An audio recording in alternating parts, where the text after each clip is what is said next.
Welcome back. I'm like physically hot in this, only because I didn't know setting up your camera is considered exercise. So it's hot and I'm ready to get in today's video. I'm going to be talking about the inner part of my I'm going to be talking about the surgery that I went through that got me a huge scar down my stomach. If you need to catch up or not understanding, or you're just tuning in, then go look for my previous videos. I'm not about to explain everything. It's already been explained, so go do your own research. At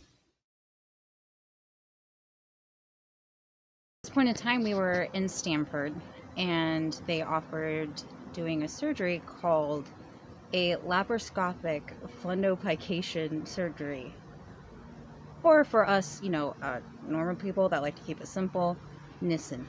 What it entails, because this is going to become important here in a second. Here's the definition of the surgery. A procedure to reinforce the lower esophageal sphincter, oh my God, called a Nissen fundoplication. In this procedure, the surgeon wraps the top of the stomach around the lower esophagus. This reinforces the lower esophagus sphincter, making it less likely that acid will go back up into the esophagus. So that's what I had. It wasn't actual surgeons doing it. It was going to be a robot.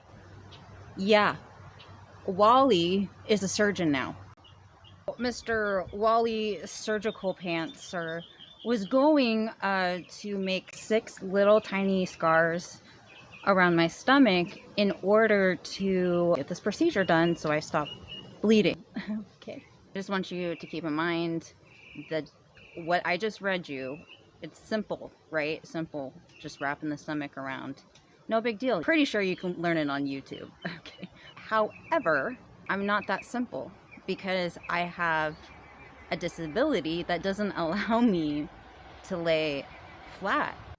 So the one thing that stopped us from completely going ahead from the surgery was my disability, and that took about 2 years. 2 years of going through all these different tests, seeing dermatologists, seeing if I can get the surgery, to save my life. After 2 years of figuring this out, and mind you, internally bleeding during all this, we finally got the green light. It's surgery day. I watched Mean Girls, and then they gave me a cocktail hour, and off I went. The surgery was supposed to be at least 2.5 hours. After 2.5 hours, no one came out to tell my family anything. 6 hours later, and my mom almost threatening to burn the whole hospital down, they finally gave an update on me. So the doctor came out. He said, due to my disability, the robot was compromised during the surgery. Compromised. Like we spent 2 years making sure this wouldn't happen, and it did anyways. Because I couldn't lay flat, mind you, earlier what I was saying is that I couldn't lay flat. So I broke Wally. Wally's arm broke inside of my stomach. And it took him a bit to realize that the robot had a missing arm, and that my body was hoarding it. And that's Tiggy. Hi, Tig. You can say hi to YouTubes? She says hi, YouTube. Oh, she loves everybody. So they had to go back in there by hand and go fish the arm out. Not only did I have 6 scars, but I also had one giant one down my stomach, and I woke up in so much pain. Now here comes a heavy part that shaped my view on life and how I am today. I'm tired. I woke up from surgery with just this blinding light, but I remember just this heavy feeling of being so tired. I'm like 12 to 13 at this point. All I wanted to do was see my dad. A little bit afterwards, when everybody left and it was just me and my mom, I remember just looking at her and saying, I don't want to live anymore. I'm so tired of this. I don't want to do this anymore. And wanting to give up at about 12 to 13 about things that you can't control. Because normally you have your parents to protect you. They couldn't say no to wanting me to be better, you know, to wanting me to be healthy, to wanting me to have a chance at a good life. They couldn't say no. You know, it's a struggle for them because they wanted to protect me from the pain, but they had to hand me over to it in order for me to get better. That's hard to watch a kid go through. And as a kid, it's hard to go through when you feel like no one can protect you. That right there is the most loneliest feeling. And I was done. I was done with life. I didn't want to live anymore. And I really want to stop here and tell you guys that after that surgery, you know, I got better and things got better. My life got so much better after that, but it didn't. I had a 30-day stay at the hospital, surprisingly. The elasticity in my skin doesn't work so well. The air from the surgery just swelled me up. My insides were larger than normal, even though they're already enlarged. They were larger. And I had more iron infusions and all that fun stuff.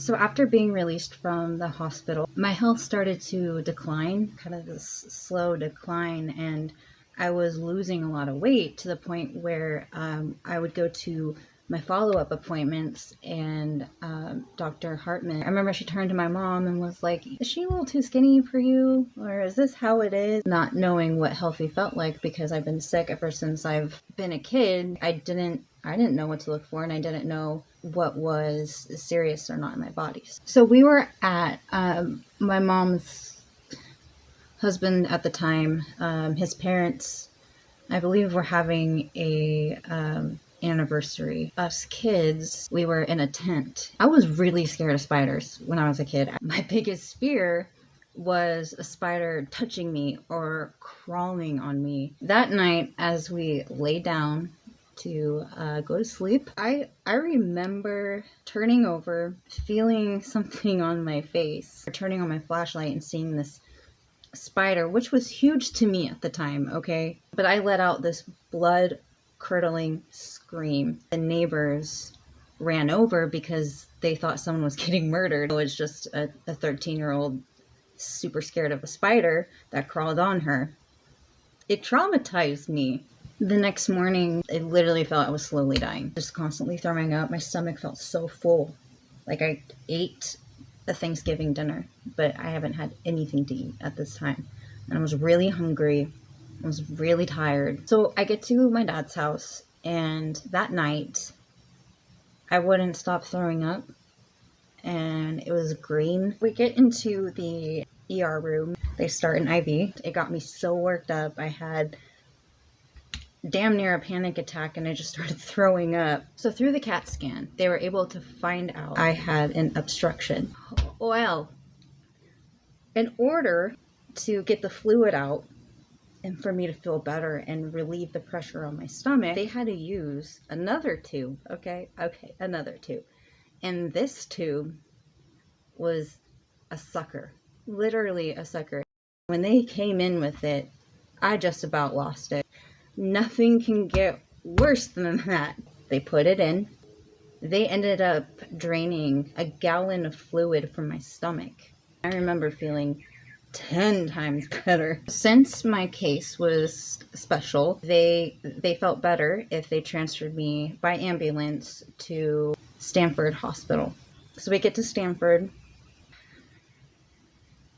Not only did they want to keep the sucking tube in, they wanted to put in a feeding tube in this one. I'm sorry. I went from disaster to disaster to just, well, you might as well add it to the tab. So the nurse came in with the feeding tube. She messed up. She messed up a few times. So not only did I have to in and out, it kept on happening because she kept on messing up. And obviously, you know, my mom wanted to grab her by her hair. I had to stay in the hospital, you know, again, until everything started getting better. I had that sucker tube in there for a while. it was very uncomfortable with 2 tubes going down your nose and into your throat. So I was very uncomfortable with eating things. Like if I ate a grape, I can feel it get stuck, and it would freak me out, and I didn't want to eat. After a few days, I was getting a lot better. They thought that it'd just be beneficial for me to stay on the feeding tube, even being released. But I did get to take the sucker tube out. Literally, I got to pull it out myself, and that was fun. It feels so like, I've never wanted to go home so much in my life. My feeding tube eventually came out. Everything up to this point is so far so good. I'm really grateful for that. My physical stuff was over and done with.